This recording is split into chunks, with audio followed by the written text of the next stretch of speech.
The next and final lesson in our reaction and stoichiometry unit is on theoretical and percent yields.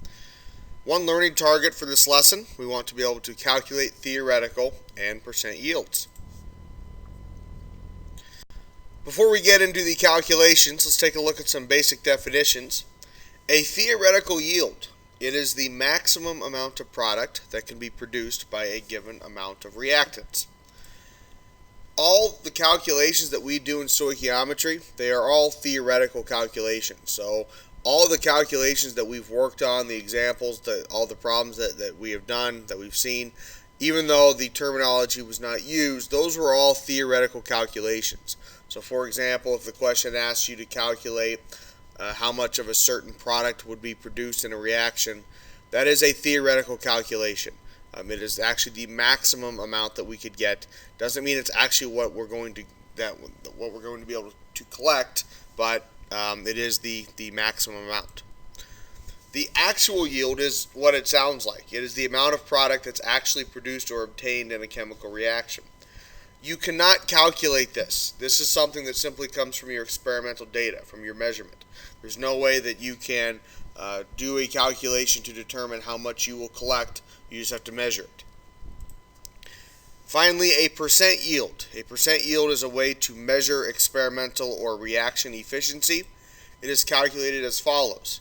The percent yield is calculated by taking the actual yield. Remember, that's what you collect in the experiment, and you divide by the theoretical yield, which is calculated, and then you multiply by 100 to turn that into a percentage. Now, I want you to consider what this percent yield tells us and ask yourself, is there any way that this percent yield could ever be more than 100%?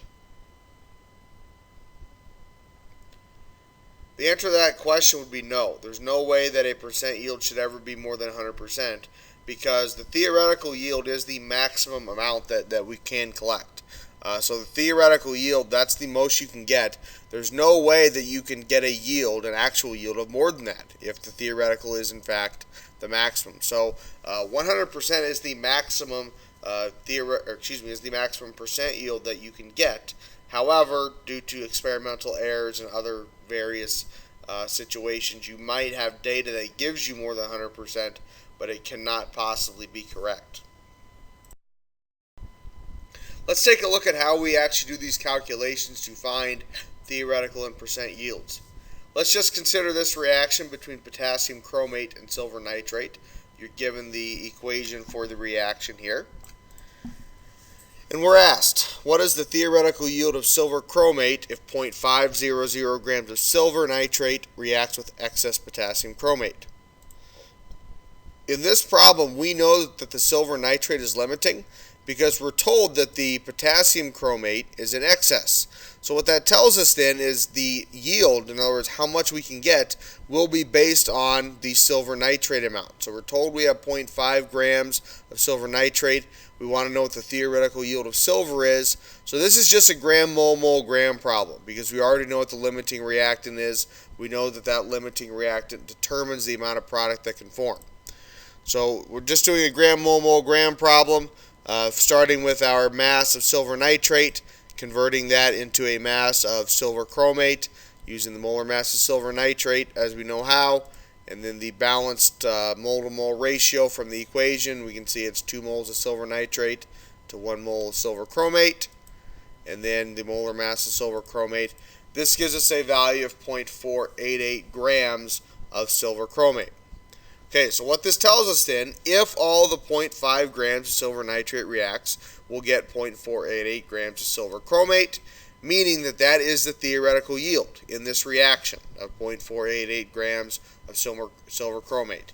Now note, this question could have also asked us to find the theoretical yield of the potassium nitrate, and we would do the problem the same way, with the exception of we would find the mass of potassium nitrate instead of the mass of silver chromate that we did here.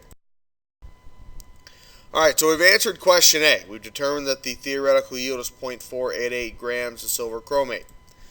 Now let's say we actually do this reaction and we collect our silver chromate product and it yields 0.455 grams of silver chromate. We want to know what our percent yield is. So recall that is simply the actual yield divided by the theoretical yield times 100.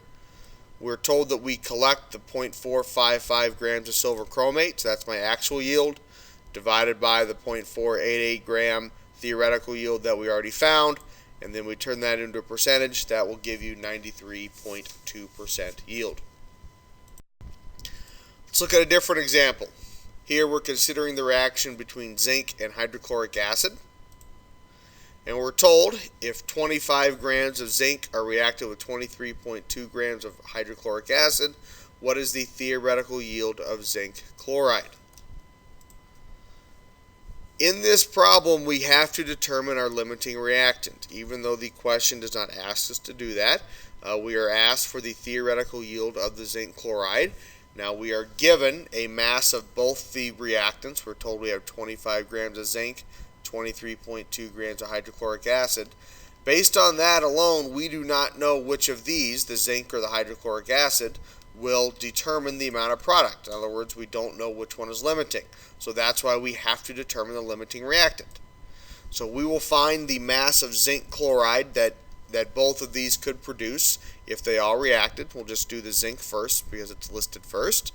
So this is a gram mole mole gram problem like we have seen. So use the molar mass of zinc. Your mole to mole ratio, notice it is 1 to 1 here in the balanced equation. And then the molar mass of zinc chloride. This gives us 52.1 grams of zinc chloride. Recall what that tells us is if all 25 grams of zinc react, this is the mass, the 52.1 grams of zinc chloride that could be produced. We'll do the same thing with the hydrochloric acid using a gram mole mole gram problem. Molar mass of hydrochloric acid. Your balanced equation shows a 2 to 1 mole ratio. And then again the molar mass of zinc chloride. This will give you 43.4 grams of zinc chloride. So we've determined the limiting reactant. We know that HCl is limiting because it will give us less product, and thus our theoretical yield of the zinc chloride is that 43.4 grams, because that's the maximum amount that we could produce from that limiting reactant. So we've answered question A. Question B.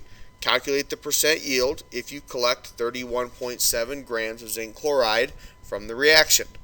So just like in the previous problem, here we're given the amount that we collect. We're told that we get 31.7 grams. We already calculated our theoretical yield, so we can use our equation for percent yield. We'll take the actual of 31.7 grams divided by the theoretical of 43.4 grams, turn it into a percentage by multiplying by 100, and that gives you 73.0% yield. Alright, here's a practice problem. Once the problem's up, pause the video, try it yourself, and see how you do. Here's our question. To perform the following reaction, you drop a copper wire weighing 1.62 grams in a solution containing 0.850 grams of silver nitrate.